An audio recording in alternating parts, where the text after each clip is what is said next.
What is the nanosuit in Crisis, and where does it come from? The origins of this suit date back to the year 1919, when Jacob Hargreave traveled to a site in Tunguska, and along with his colleagues, Carl Rasch and Walter Gould, they discovered the Ceph and took back their alien technology to be reverse engineered for their own plans.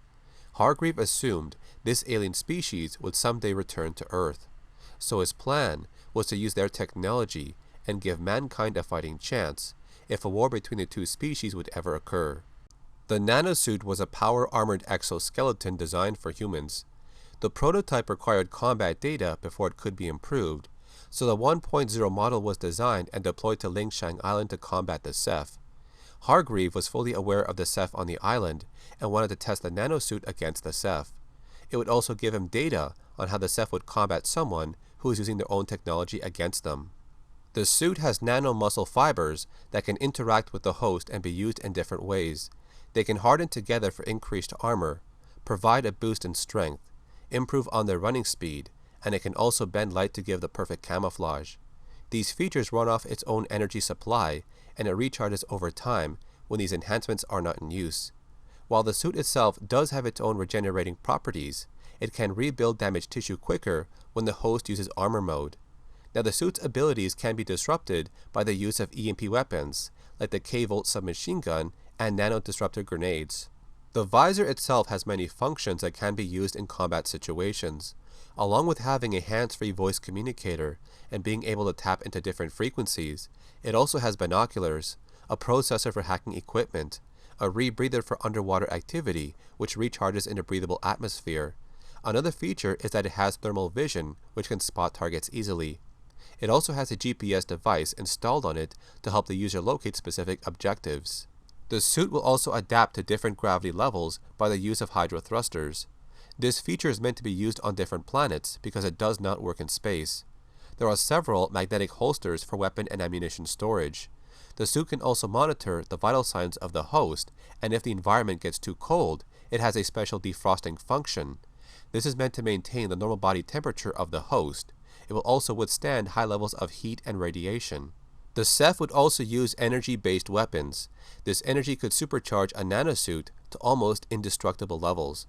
During this state, the nanosuit can take more punishment from small firearms and explosives.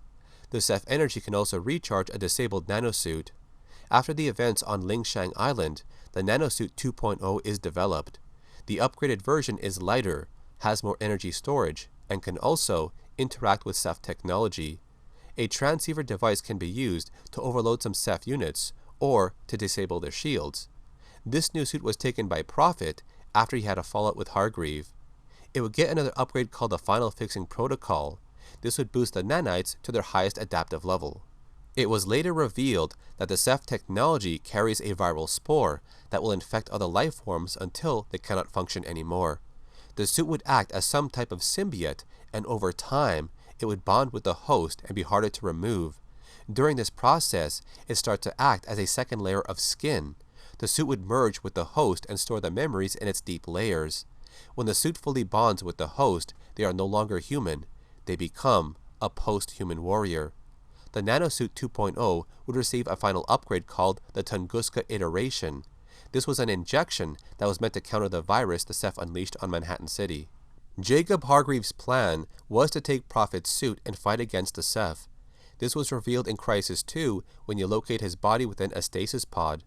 Although his body cannot function, his mind was relayed through some technology and displayed on a monitor in a younger version of himself. Some precautions were taken to avoid the symbiosis process. A special bodysuit was worn to prevent the suit from bonding with the host permanently. This would allow easy removal after the completion of a mission. When the suit is fully bonded with a host, it is impossible to remove safely. It would require laser surgery, and this might result in the host dying. The suit also has a built-in device that will disintegrate the armor and the host. This was to prevent it from falling into the wrong hands. The remote for this device was carried by the commander during that mission. There were various models designed by Crynet over the different storylines, but the models used by the Koreans in the first game was never reverse engineered from Ceph technology. It did have similar functions of the Crynet nanosuit, but it was inferior in many ways. So if you're wondering where the nanosuit comes from, Just look at the Ceph. It comes from them. The Crysis Nanosuit is a really cool piece of armor. I had a lot of fun playing these games, so I wanted to cover the Nanosuit for its own video. If you want to see more content like this, make sure you leave a like and subscribe with notifications turned on. I hope you enjoyed this video. Thanks for watching. My name is Carlos, and I'll see you next time.